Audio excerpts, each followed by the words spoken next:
कैसे एक American company Bharat आई और यूनियन कार्बाइड ने भोपाल के 1300 लोगों को मौत की नींद सुला दिया।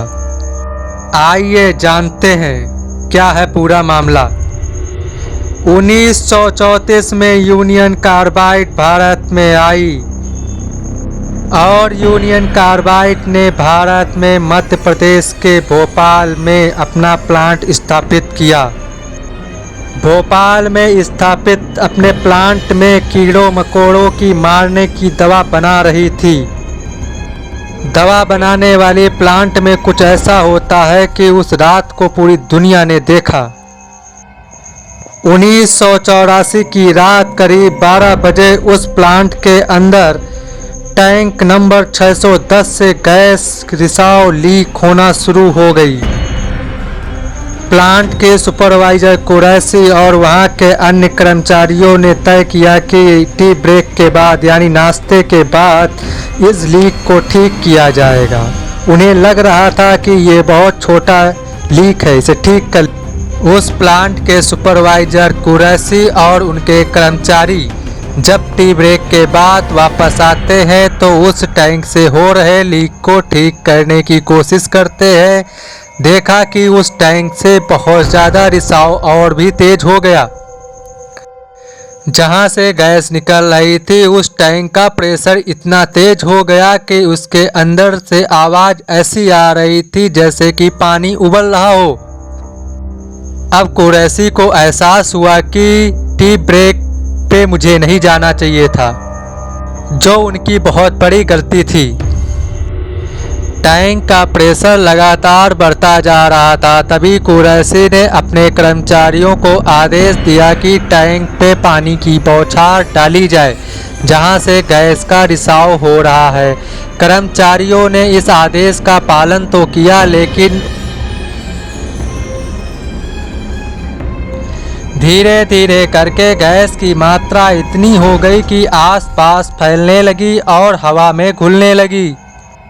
आसपास के रहने वाले के लोगों को जब रात में घुली हुई हवा में जहर जब उनके सांस के जरिए उनके फेफड़ों में पहुंचने लगी तो उठ बैठे।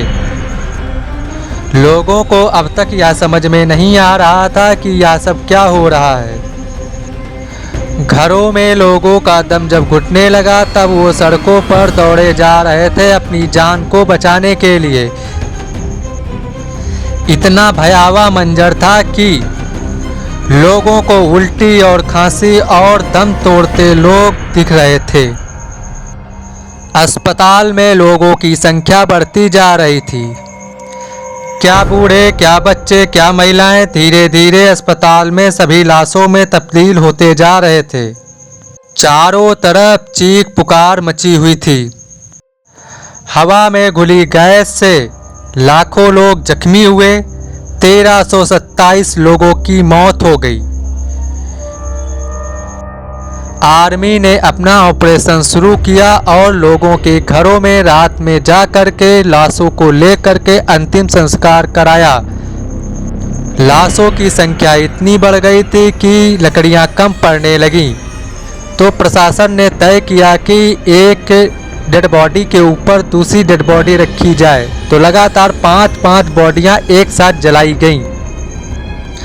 घटना वाले दिन यानी 3 दिसंबर के अगले दिन ही प्रशासन ने प्लांट 610 नंबर टैंक में बची हुई मिथाइल आइसोसाइनाइड को निष्क्रिय करने का अभियान चलाया,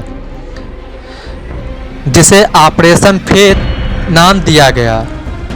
बताया जाता है उस समय के मुख्यमंत्री भी वहां पे प्लांट में उपस्थित रहे ताकि लोगों को लगे कि ये ज़्यादा भयावह और रिस्कफुल नहीं है। वहां की सरकार ने कंपनी पे कार्रवाई करना शुरू किया और कंपनी यूनियन कार्बाइड के चेयरमैन को अमेरिका से बुलाया गया। 6 घंटे की कस्टडी के बाद वारेन एंडरसन को मजिस्ट्रेट जज के सामने पेश करना था। पेश होने से पहले ही वारेन एंडरसन दिल्ली भागा और दिल्ली से अमेरिका भाग गया।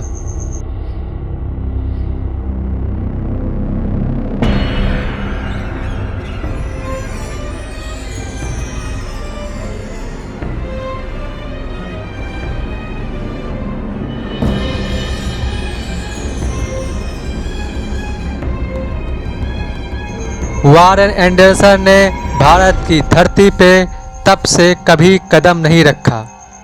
सरकार ने पीड़ितों को और पीड़ितों के परिवारों को सहायता राशि प्रदान की।